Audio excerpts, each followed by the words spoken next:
জিরানিয়াতে তৈরি হবে অত্যাধুনিক অ্যাডভেঞ্চার পার্ক। মোট 2 ধরনের পার্ক গড়ে তোলা হবে, ইকো ট্যুরিজম এবং নিকো পার্ক।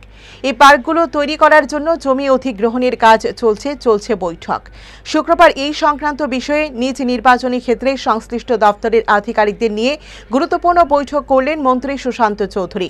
পরে এ ব্যাপারে সাংবাদিকদের সামনে তার প্রতিক্রিয়া তুলে ধরেন। একটা হচ্ছে গভর্নমেন্ট অফ ইন্ডিয়ার স্বদেশ দর্শনের অধীন আমাদের প্রায় 48 কোটি টাকার স্যাংশন দেওয়া হয়েছে। আগামী 3-4 দিনের মধ্যে তার টেন্ডার হবে ইকো ট্যুরিজমের উপর। পাশাপাশি জোত জমির উপর যারা প্রাইভেট ল্যান্ড ওনাররা রয়েছে, মালিক রয়েছে, তারা এখানে সদিচ্ছায় জমি দান করছে আমাদেরকে। কলকাতার নিকো পার্কের আদলে এখানে অত্যাধুনিক ওয়াটার পার্ক, অ্যাডভেঞ্চার পার্ক এগুলোকে তৈরি করার জন্য। এবং ইতিমধ্যে একটা টিম যারা জমি দান করবে তাদেরকে আমরা কলকাতার নিকো পার্কে ভ্রমণ করার জন্য পাঠিয়েছি, কারণ আমরা তাদেরকে এটা বোঝাতে চেয়েছি যে নিকো পার্ক অনেকেই শুনেছে কিন্তু যায়নি, দেখেনি। দেখে আসুক যে তারা কী ধরনের পার্ক আমরা তৈরি করতে চাইছি।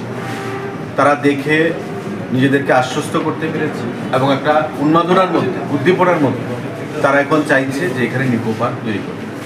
তো আজকে এই ভূমিদাতাদের সঙ্গে আমাদের মিটিং হয়েছে এসডিএম অফিসে জিরানিয়াতে। আনন্দ আর ভালোবাসার দীপ্তিতে গড়া সমুজ্জ্বল পরমা, ঠিক তোমারই মতো। শ্যাম সুন্দর কোম্পানি জুয়েলার্স, আগরতলা, উদয়পুর, ধর্মনগর, কলকাতা।